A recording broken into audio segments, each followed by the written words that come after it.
Falcon fans, welcome back to Atlanta Falcon Fandemic. Uh, I really had to push myself to do this video. I really did. Uh, I know a lot of you guys are wondering what is happening to our Atlanta Falcons. But Houston, we have a problem.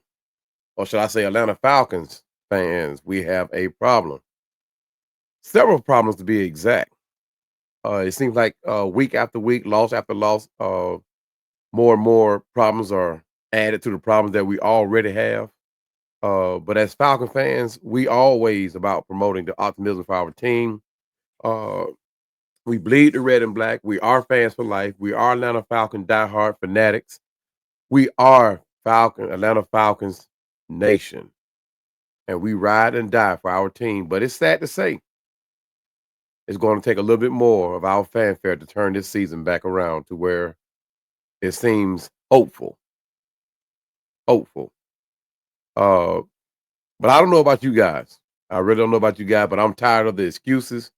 We don't want any more of we got to go back to the film, take a look at what we did wrong, what we did right. We just got to go out and execute, make plays, speeches.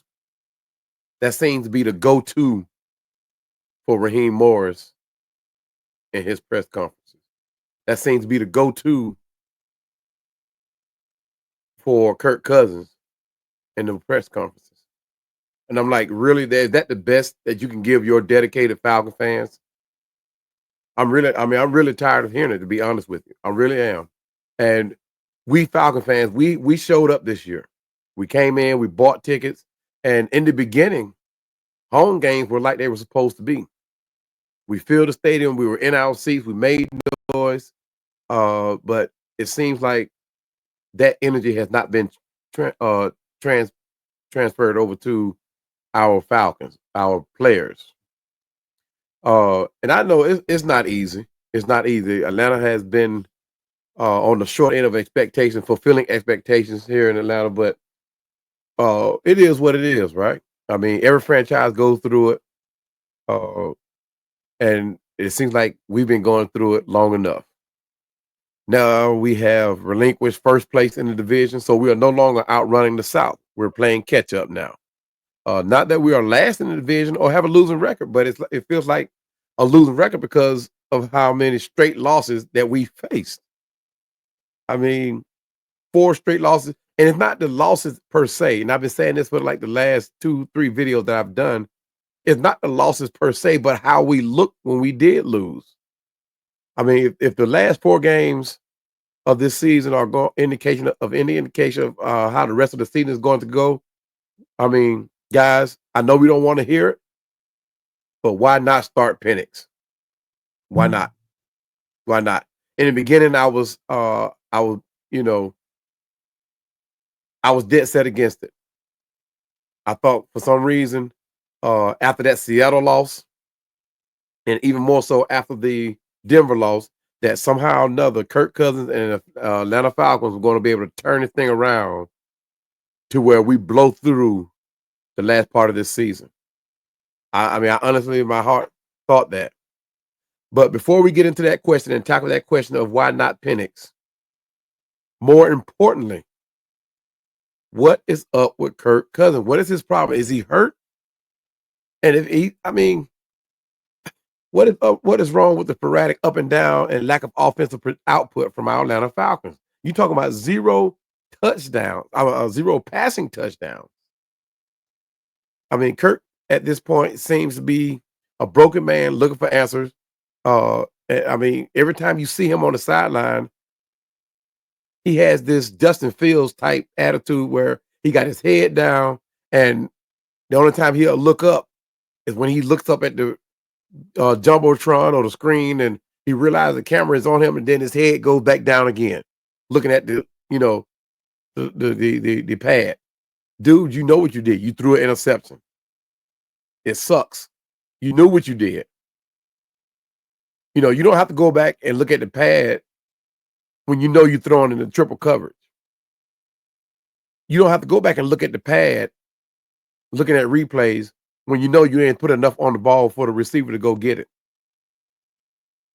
Now, granted, we've had some miscues, uh, rightly so. I mean, every game has them. We've had some drop passes. Every game has them. But those interceptions that you have thrown this year, you don't need to go back and look at the replays. You don't. You know what you did. You know what you did wrong. You've been in this league long enough to know this season is by far your worst season of your career. And I didn't think it could get any worse. But you had to wait till you come to Atlanta to do that. You know, we anticipated the matchup against Kirk Cousins and former team against his former team, the Minnesota Vikings, who, by the way, have been playing some very good football. Everyone has seen the headlines from every sports writer or commentator and podcast content creator about whether or not the Atlanta Falcons should opt to go with Michael Penix. Everywhere you read the headlines questioning what the next move for the Atlanta Falcons should be. Headlines such as, do the Falcons bench Cousins for Michael Penix? Another headline I saw was, Atlanta Falcons should start Michael Penix over Kirk Cousins. I think Colin Coward said that from the NFL. CBS Sports headlines read should the Falcons bench Kirk Cousins for rookie first rounder Michael Penix Jr.? Another headline, should the Falcons play Michael Penix Jr. if Kirk Cousins struggles in week 14? That's from Good Morning. Another headline I read, is it time for the Falcons to start Michael Penix at quarterback? Another headline, Kirk Cousins is costing the Atlanta Falcons big time. It may be time for Michael Penix.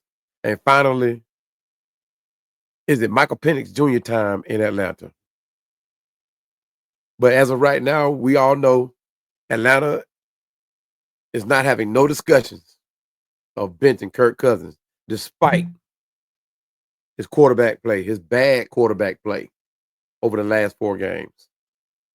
You know, we talk about 4 games, no touchdowns, 9 interceptions. There's no way Kirk Cousins should continue as the starting quarterback. No way. Even if we do not play Michael Penix. I'm sorry, I didn't even look to see who the third string quarterback was, and you know the way Kirk Cousins is should have been playing, and without backup being Michael Penix Jr., I could care less who the third quarterback, because I didn't think we would have to resort to that. I honestly did not think that we would have to resort to replacing Kirk Cousins, especially at this point in the game. But no one in their right football mind, nobody in their right football mind who's associated with any type of football will question the benching of Kirk Cousins. No regard, I mean, who could care less about his contract? I don't care if his contract was $200 million, $260 million, $70 million. No one is going to question benching Kirk Cousins looking at how he's played these last 4 games. 0 touchdown, none. And it wasn't even close, guys. It was not even close. But Kirk Cousins, my guy, you are no longer allowed in the trap. You are no longer allowed to indulge in any more lemon pepper rings from anywhere. Because it seems like you are distracted right now. And you've been knocked off your perch.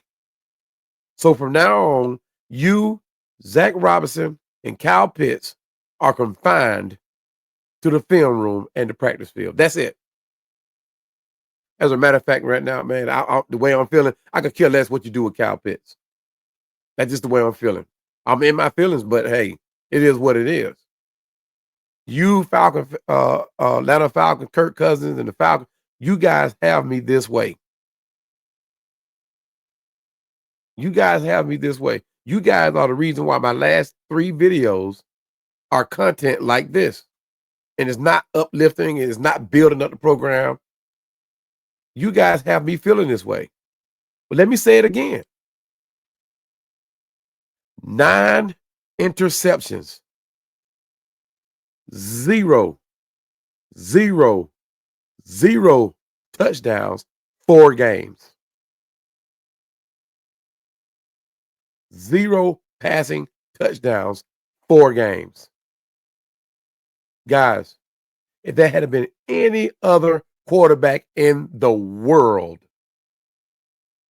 that quarterback would have been will be on the bench. Now I'm looking at why, I'm looking back at why Washington was so quick to pull the plug on Kirk and why Minnesota even followed suit to do the same exact thing. Guys, I'm sorry. I know Penix is our future, but it's time to go away from Kirk. I know Terry Fontenot and Arthur Blank and Raheem Morris is determined to remain steadfast with their decisions and their planning, but it's time to pull the plug on this one. Even though we still have Caleb McGarry at Penix's backside, I say it's time for Penix and let Penix figure out his protection. It's nothing new to him. Penix has done the same thing before, where the offensive line was not to his liking, and he had to figure it out. That's what good quarterbacks do. Penix did it when he was with Indiana Hoosiers in 2018, and he did it again for the Washington Huskies. So overcoming adversity is nothing new for Michael Penix. He figured it out. Now, in the midst of him figuring it out, he got hurt in Indiana. Indiana didn't know how to rebound from having him hurt and playing another decent quarterback, so he opted out, went to Washington. Washington did the same thing. They didn't have that a line that was suitable for Penix, but they let Penix figure it out. They let him figure it out.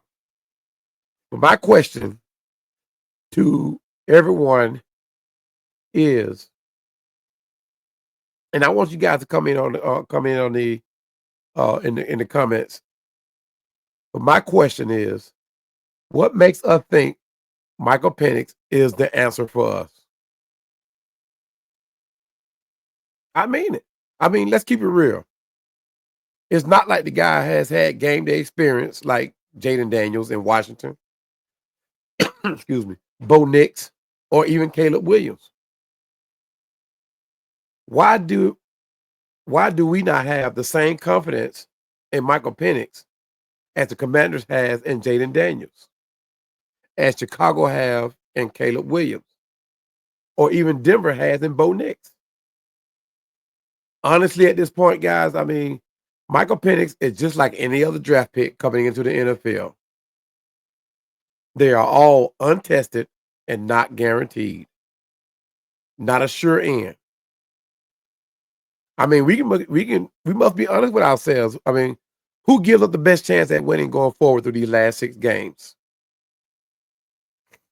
We don't know what we have in Penix. We honestly do not know. Yeah, sure, we've read reports that he's been lighting it up in practice. But guys, let me tell you, everybody has been lighting it up in practice. That's all we have are practice day heroes. That's what we have.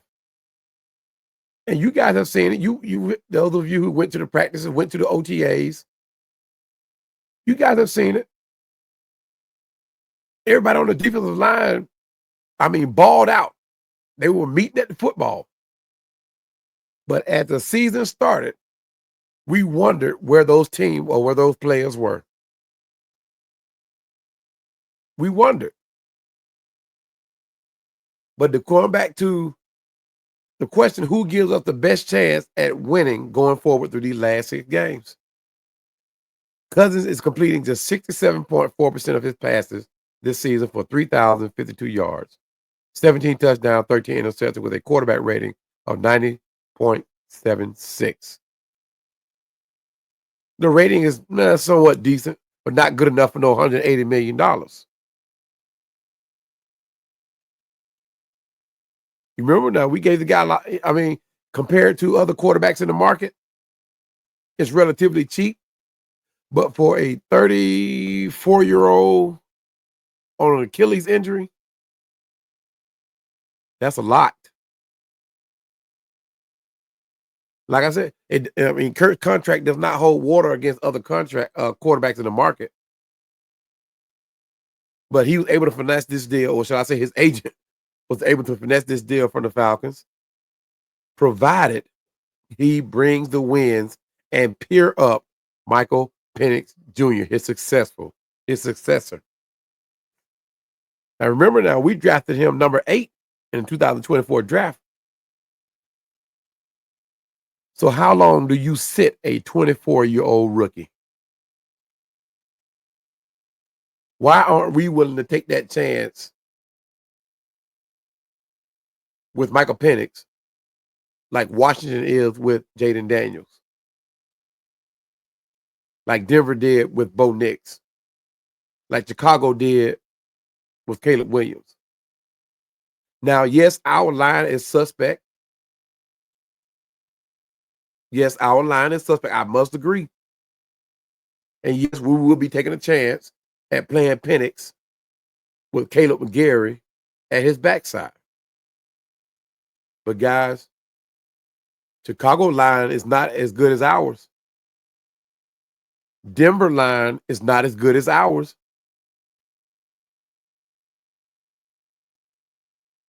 Washington line is pretty halfway decent.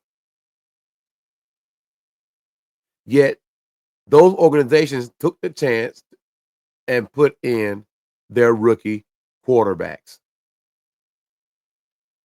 You have to figure out, if you got to remember, our plan here was a 2-year plan when we started this thing, right? This is year 1 right here. At what point do you figure out whether or not Michael Penix is that guy? Yeah, we've seen what Michael was able to do in Washington. We've seen what he was able to do in OTAs. We've seen him in his workouts. But none of that is guaranteed, guys. We need to find out, what do we have in Penix? And when do you want to figure it out? Next year at the beginning of the season?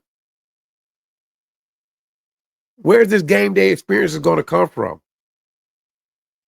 What, the last 2-3 minutes of the fourth quarter in a game where we are already getting our butts whooped?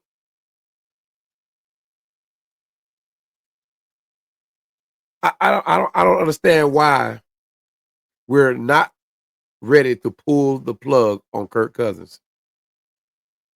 Kirk Cousins is just playing. I mean, he's just playing bad right now, and we're losing. That's the ultimate thing. That's what I don't get. We are losing. Kirk Cousins is quite literally the reason we lost against the Los Angeles Chargers. He is the reason why we lost against Denver. He is the reason why we lost against Minnesota.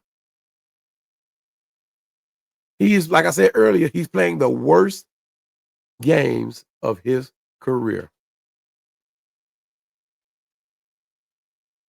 He has struggled the last 3 games, tossing 6 interceptions without recording a single touchdown, guys. Not a one. And like I said earlier, it was not even close. I think it come down to it, man. We got to wonder, is Kirk 100? Is he 100%? Is he feeling well? Is he hurt? That's the only excuse I can have for him. And if he is hurt, why are we wasting our time? Risking our number 1 spot atop the division, or even worse, risking our chances into the playoffs. Some believe, and I was having a conversation with another Atlanta Falcons content creator, and he said that once we bench Kirk, it's over for him in Atlanta. But guys, extenuating circumstances call for extenuating decisions, drastic decisions. And we are at that point.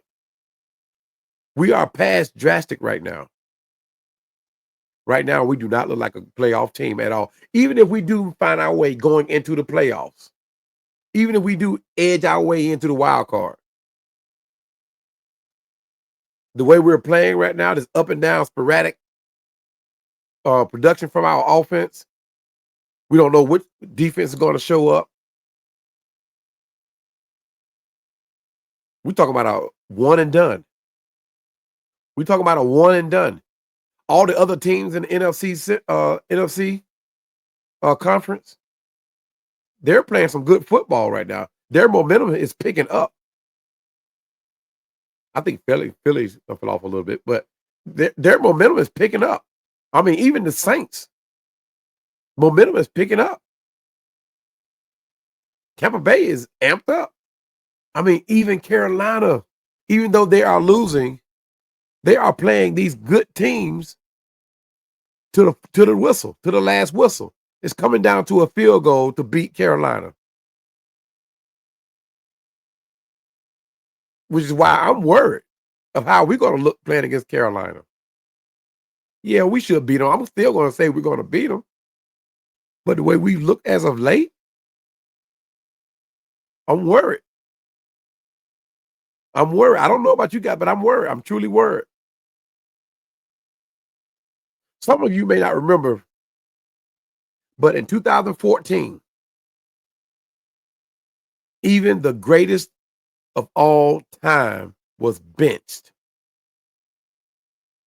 completing just 59% of his passes. Yes, even Tom Brady got benched and was done so on national television.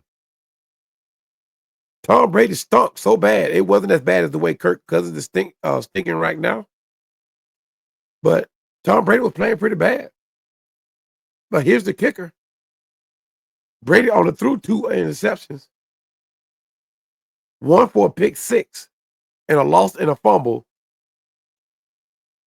against the Kansas City Chiefs, and they ended up losing that game 41-14.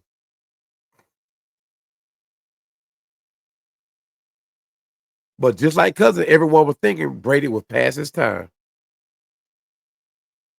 Now, mind you, this was just one game. This was just one game. Cousins has 4 like that with 9 interceptions. And again, if there had been any other quarterback in this world, that quarterback would be on the bench. But I'm going to get into that later. So, guys, if you've liked this information so far, please hit this like button, subscribe, hit that notification bell. Because this, I'm almost thinking I'm going to do a part 2 to this. And I really would like for you to join me on that one. But getting back to my content. Now, am I suggesting that we wait till we get on national television and bench Cousins? Absolutely not. Absolutely not. However, we must address this issue with a formidable plan to solve our team issues. And I say team issues. It's not just the offense. It's not just Kirk Cousins. It's not just the defense. It's not just the secondary. It's not just special teams. It's not just coaching. It's a team issue. And we must address them if we expect to do anything in the playoff. Excuse me. Prior to Brady's benching, Drew Bledsoe got benched. When he come back from an injury, he got benched. And Drew Bledsoe was playing pretty good. But he made a couple of bonehead throws, and they benched him. And that sparked the Tom Brady era. Drew Bledsoe wasn't a bad quarterback at the time. Matter of fact, Tom Brady and Drew Bledsoe was going back and forth. But Tom Brady edged him out. And that sparked the Tom Brady era. Now, is Michael Penix a Tom Brady? My goodness, I hope so. We're going to need it. If he's anything close. I hope so. I hope this so-called plan that we have for him works out in our favor. I mean, what if Penix does not work out? What if Penix is not that guy? Then there's the Jordan Love situation in Green Bay. This so-called model plan that Raheem Morris hinted at how we're going to bring about Michael Penix. How he sat and waited his turn. Guys, the difference in that is Jordan Love was being modeled from the beginning to take over. They didn't expect Aaron Rodgers to last as long as he did after Brett Favre. But he came in behind Brett Favre and he filled the position to a T. And Aaron Rodgers got it done. So that means Jordan Love had to wait just a little bit longer. Things worked out for Aaron Rodgers, and he kept his job. But guys, keep in mind, and you guys remember when Jordan Love finally did get his shot, when he finally got the nod to start, he still fell flat on his face, just like any first-time quarterback will do. And Penix will have that moment. He's not going to come in doing what everybody think he's going to do. He's going to have some growing pains.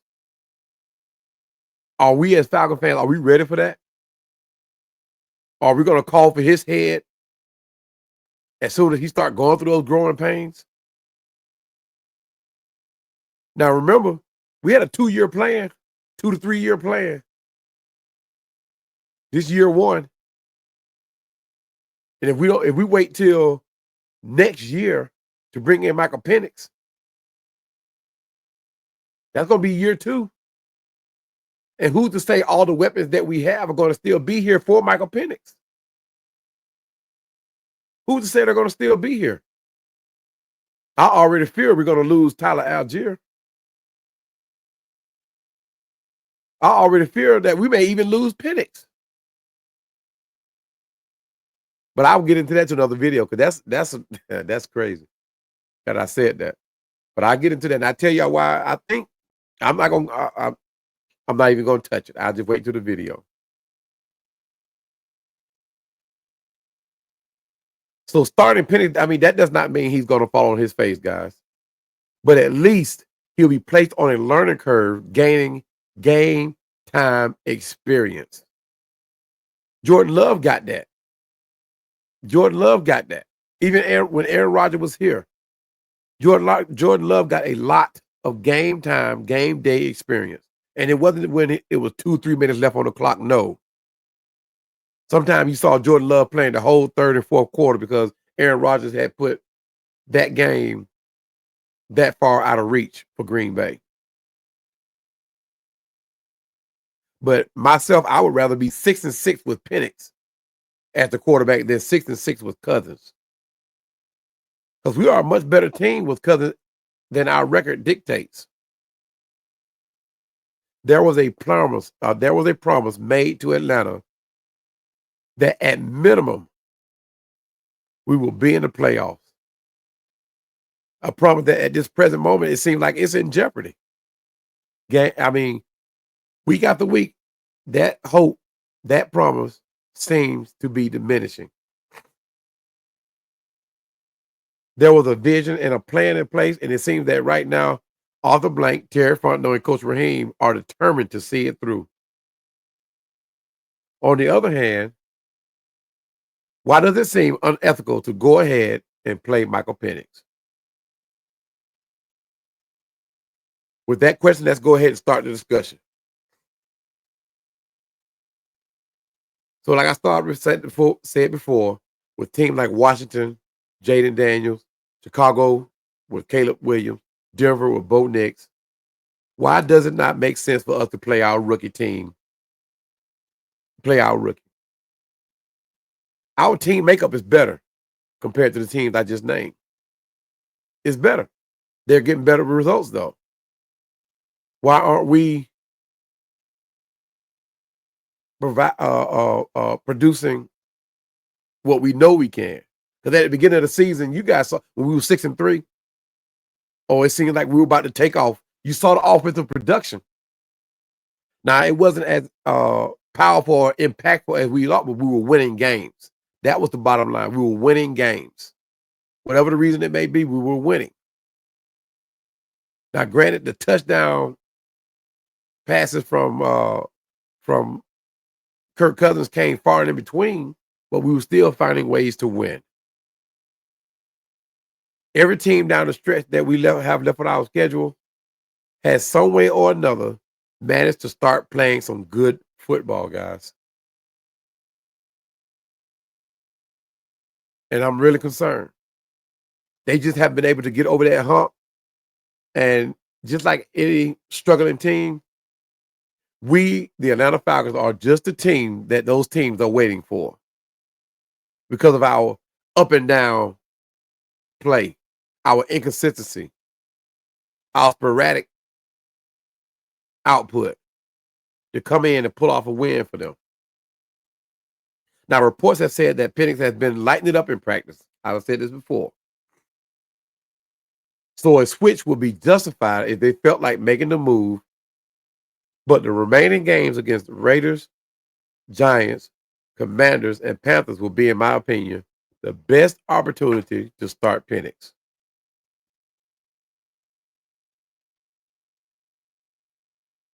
And, you know, and going back to Zach Robinson, I don't understand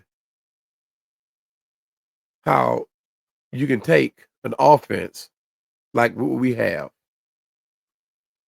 Kyle Pitts is not giving us what we need. And everybody know the playbook that he has. It's the same exact playbook that the Rams has. A lot of people jokingly say, man, it can't be the same playbook. It's the same playbook that Kyle Shanahan has. No, it can't be the same playbook. Now, we know the issue that Kyle Shanahan has. He can't get out of his own way. We know his problem. But, guys, I questioned Zach, I questioned his, what would be the right word for it? I questioned his decision making. I'm going to leave it at that. His play calling. And his lack of ability to use players at his discretion. Right. So we don't have the production out of Kyle Pitts that we need. But we have a secret weapon in Charlie Warner, who is that versatile. He's more versatile than Kyle Pitts. And some of you might say, Cowboy, you out your mind. Ain't nowhere in the world. But guys, go back and look at Charlie Warner's footage when he was in San Francisco and what he was doing in San Francisco. Why aren't we using Charlie Warner like that? You guys saw it in the game against Minnesota where he caught that pass. Those are the type plays that helped San Francisco get to where they were with Kyle Shanahan. And you guys saw previously, I think it was against, who was it against? It was earlier in the season. Forgot who we were playing. But there was a short yardage run. Oh, sorry, guys. I'm trying to remember who we were playing. But anyway, there was a short yardage play that we needed. 3rd and short. It's starting to bother me now. I can't remember who it was against. But anyway, you guys remember that we had a full backfield. We had Charlie Warner, Tyler Algier, and Bijan Robinson in the backfield. We could run that play 3 times straight and not get stopped. Tell the defense, hey, we're finna run this play, and we would not get stopped. But that it wasn't a bubble screen that they tried to run. It was that jet sweep, but they ran out of a different formation. And we ran that play and got that play and got the yardage with ease because of Charlie Warner's blocking. Because of Charlie Warner's blocking. Now, if we had opted to, that play could have went several different ways. Instead of Bijan running the ball, Tyler Algier could have ran the ball. Even better, because he was on the field at the same time, Kyle Pitts. We could have went play action. The defense was geared up to play the run. You got Charlie Warner, Bijan, and Tyler Algier in the backfield. We could have went play option and would have found Kyle Pitts. If Kyle Pitts could have caught the ball, you guys saw it. He had his opportunity to start something. Another third down and short play. We play action, go see Kyle Pitts. The ball go through his hands, hit his shoulder.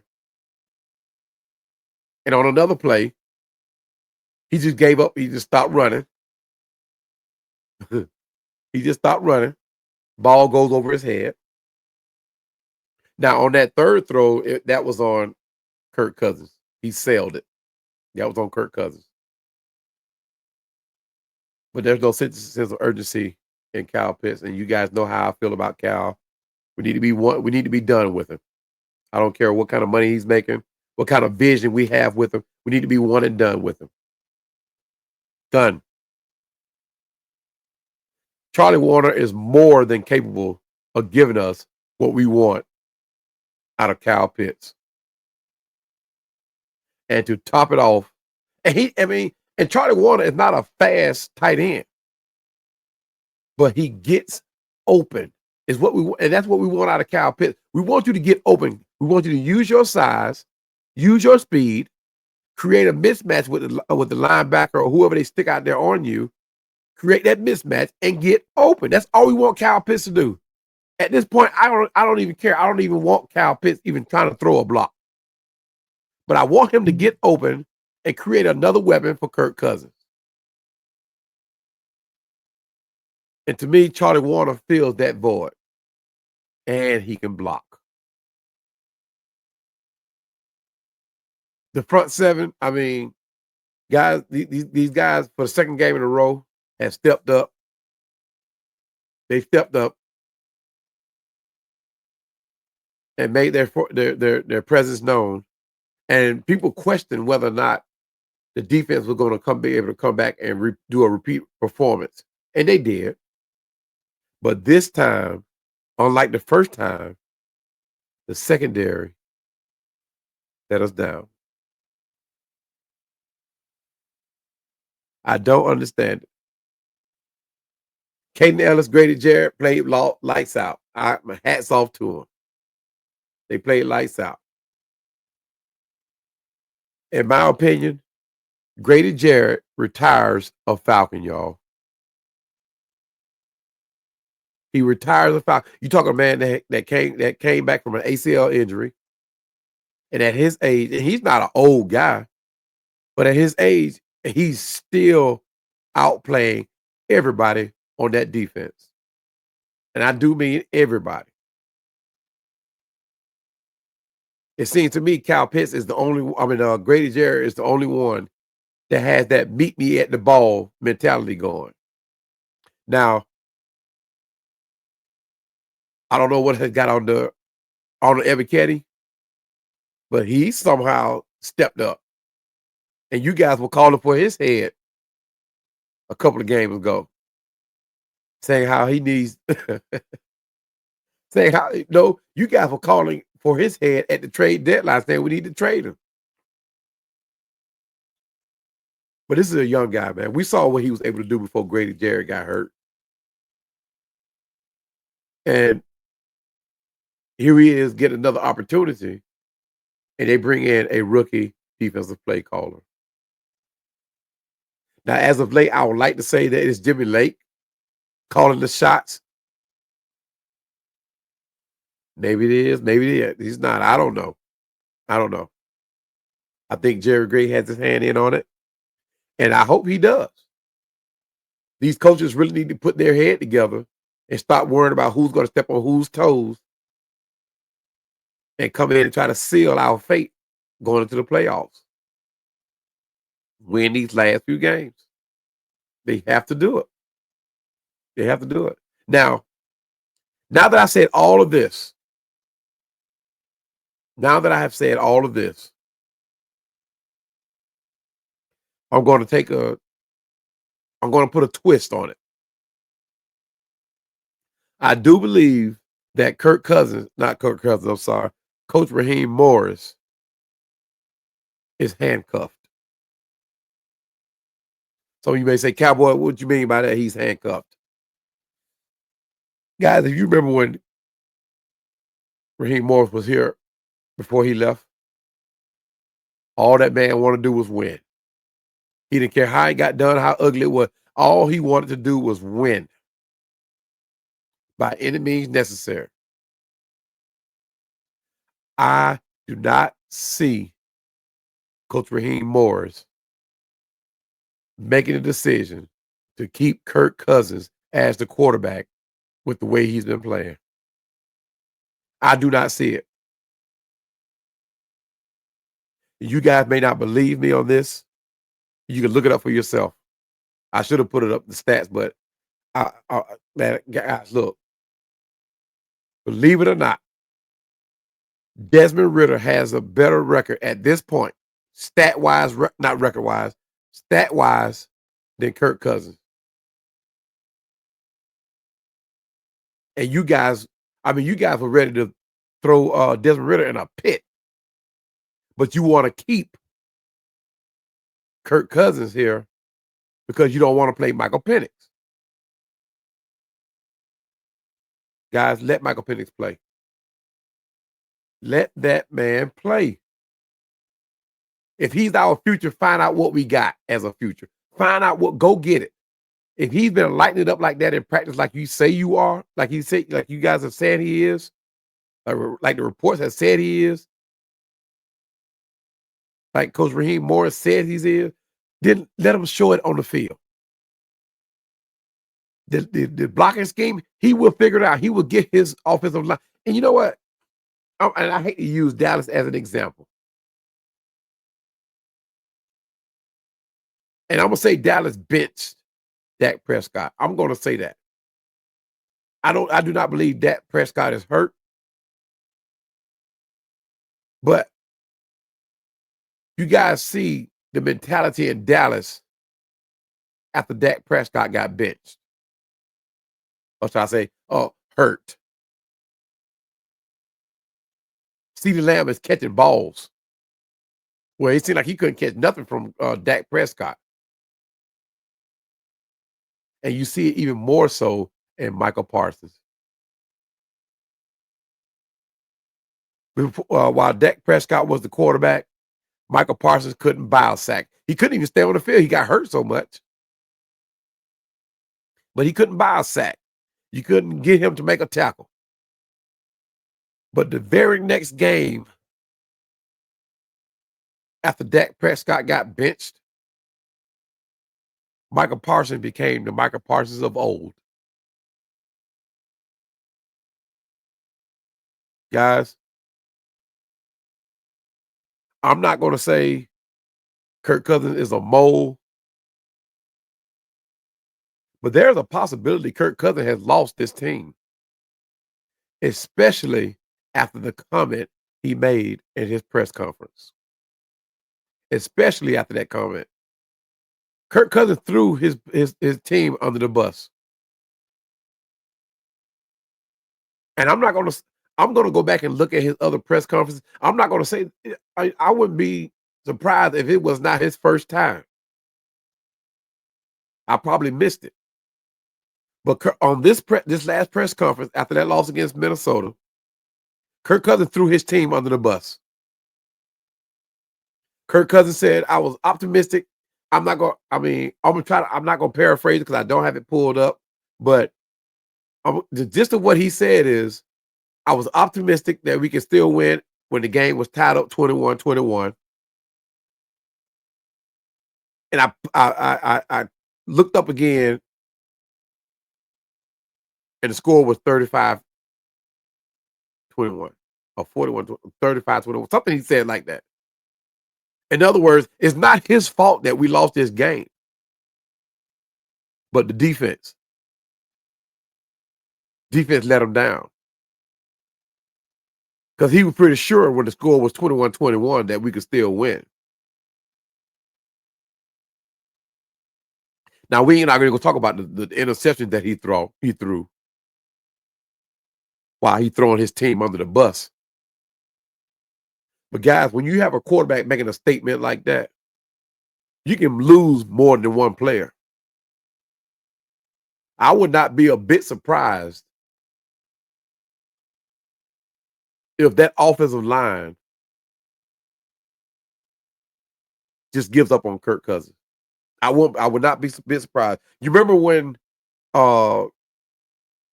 Justin Fields threw his team under the bus? Or should I say he threw the NFL under the bus? What the offensive line did for him or didn't do for him? Welcome to the NFL, Justin Fields. That man was sacked more times than anybody ever in history in one season. Just to let Justin Fields know, hey, you're in the NFL, buddy. Welcome. But guys, if you go back and look at plays, even from the initial game of the season against Pittsburgh, if you go back and you run down every play, big and small, from Kirk Cousins, none of those plays are not throws that Michael Penix cannot make. Kirk Cousins has not done anything that Michael Penix could not come in and perform. Now, initially, when Kirk Cousins was named the quarterback, I was dead set against it. I did my research, and somehow or another, they got me to buy into the idea of Kirk Cousins being the quarterback. But those positive attributes that I named about Cousins that I thought was going to help our team, red zone scoring and third down, the play on third down, has not worked out this season. But guys, go back and look at the play that Kirk Cousins has made. Those are plays that Michael Penix or any rookie quarterback can come in and do. Kirk Cousins hasn't done anything. Look at it. And I'm going to go back to where I think that Raheem Morris is handcuffed. You guys saw that play, and I know it surprised a lot of you, where Kirk Cousins took off running like his leg was not bothering him. He did the same thing against Tampa Bay. Guys, why is our offense one game can play here at this level, and all of a sudden can't convert a third down? Kirk Cousins not throwing a touchdown in 4 games, but 9 interceptions? Guys, that's almost unheard of. You can't. That just don't happen. It does not happen. And like I said, going back to Raheem Morris being handcuffed, you go through any coach in the league. I don't care if it's first year, 20-year coaches. You go through any coach in the league. Something that's uncharacteristic about what Coach Raheem Morris has done or hasn't done. And this is going back to when he was here earlier before he left. Coach Raheem Morris is that guy that's going to greet players coming off the field. Coach Raheem Morris is that guy that, good or bad, he's going to greet his team coming off that field. He has not done that this year. He has not done that. I'm gonna take you back to another moment where I'm thinking Coach Raheem Morris is handcuffed. And you guys may remember the statement or remember the interview. I think we were playing against Pittsburgh, and there was a bad call made, and a reporter asked Coach Raheem Morris, "Why didn't you throw your red flag out? Why didn't you question that call?" And Coach Raheem Morris' response was, "Because I like my paycheck. I like my paycheck. I like my paycheck." I mean, he said it twice. I like my paycheck. And the reporter asked the question again, and he said the same thing again. I like my paycheck. So is Coach Raheem Morris a puppet?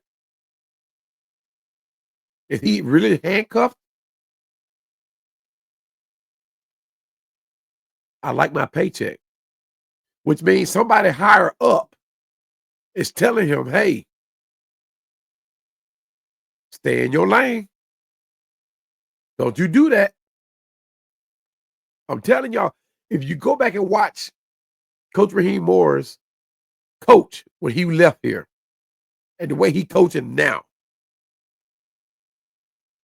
even when he was an interim head coach, he greets his players coming off the field.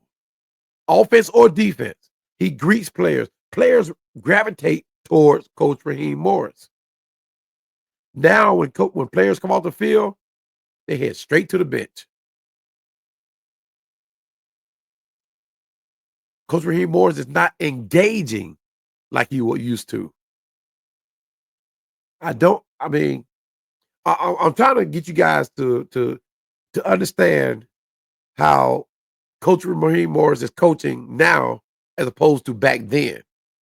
Now I know he's a head coach, and the responsibilities are different. I mean, more things have been placed on his shoulders, but his personality and the way he engages with his players, you don't leave that.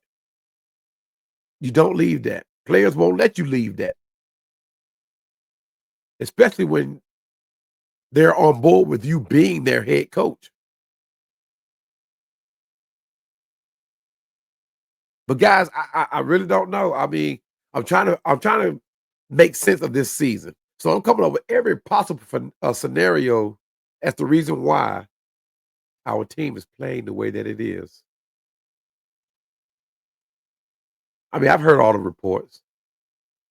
I mean, I've heard all of the excuses. But as a fan since 1978, guys, I'm over it. I'm over it. I've given this team my life. I've given them so much money, and I'm over the excuses. And I know and realize that the game has changed since 1978 when I became a fan. I know the game has changed, but I hate the fact that politics and social media influences so much today.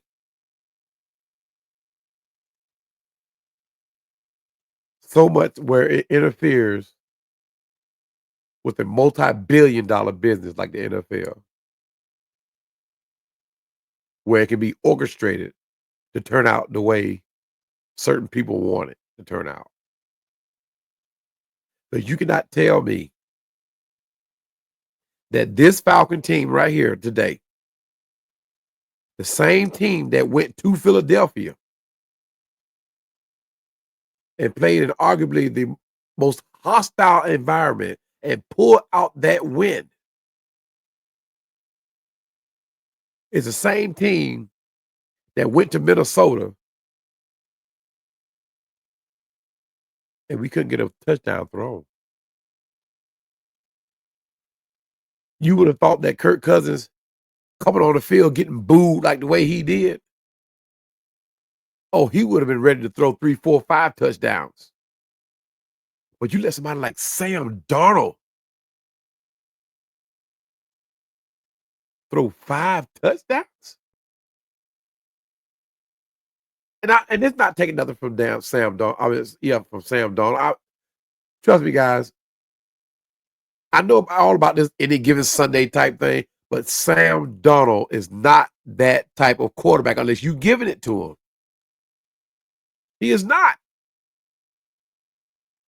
especially with the way our front seven got after him. You guys saw how Michael Hughes was out there, man. He was. Every one of us thought that Michael Hughes was going to be the difference maker against Minnesota. Every last one of us thought he was, but he was a pawn. You saw it. That touchdown throw to Justin Jefferson.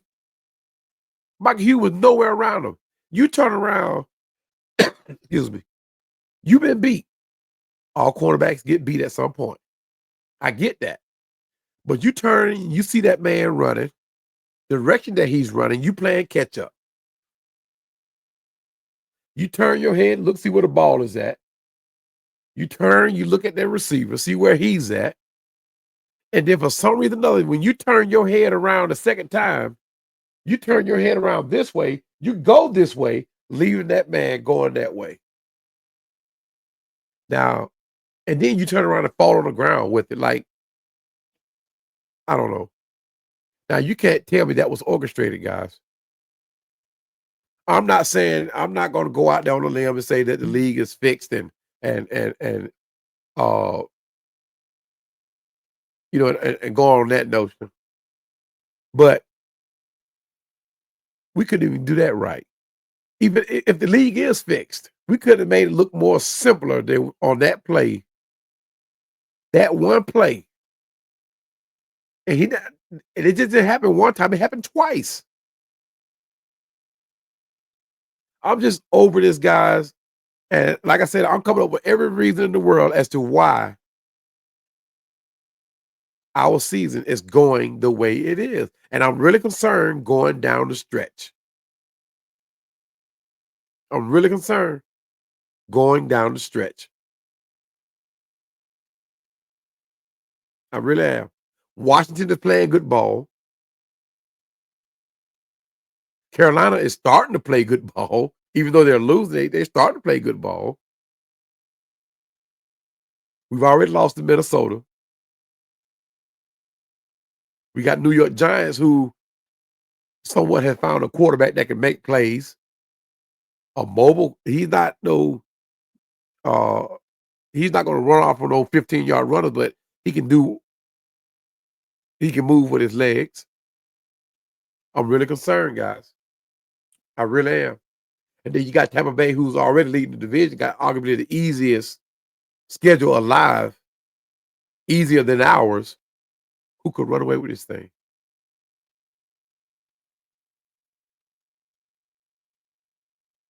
Look at that. What is that, a fly? Yep, that's about how it is. This stinks.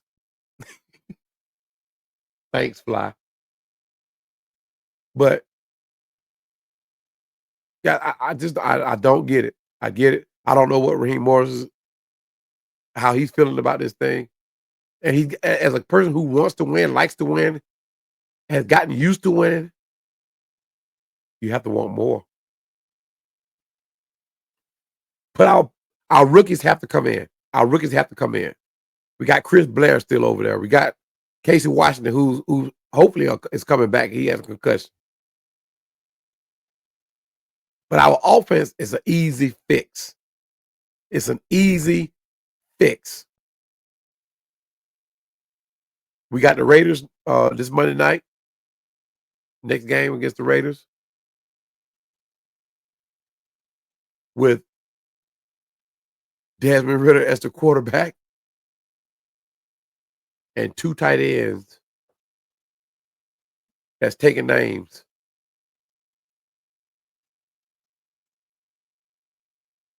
And dishing it out. And we do not play teams well who have tight ends that produces. We do not play well against them. That's not saying we can't stop them, but we do not play well with teams that have great tight ends. and the Raiders have 2. They put either one of them in and get the same production. And if Desmond Ritter plays with a chip on his shoulders, which he very well will, I'm worried, guys. I'm worried. That's not saying we're not going to beat them. I'm going to say we're going to beat them.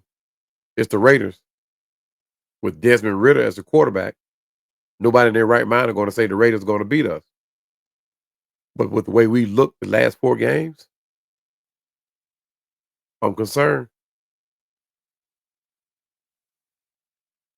This will be the perfect time to pull the plug on Kirk Cousins and go with Michael Penix.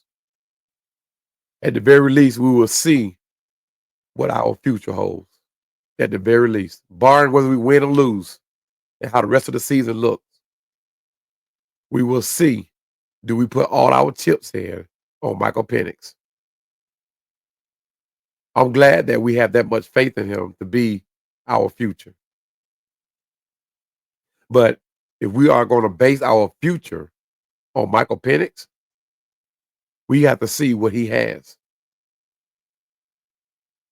Can he play at this level?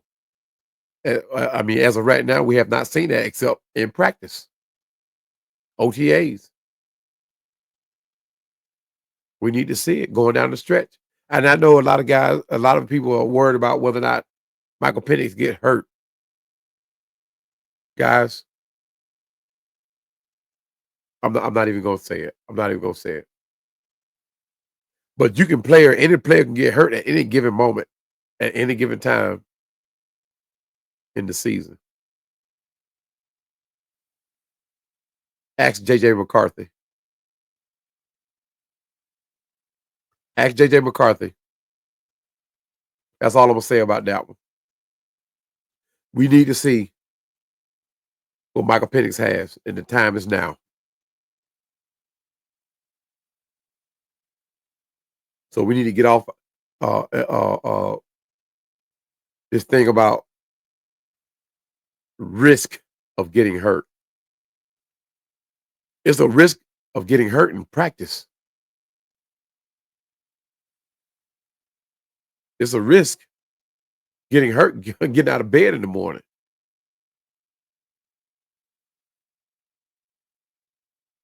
Guys, we need to see what Michael Penix has. The time is now with teams that don't have a defense that can highlight that risk of getting injured. Washington is probably the better of the defense that we have left on the schedule, possibly. So why not play him? Play Michael Penix.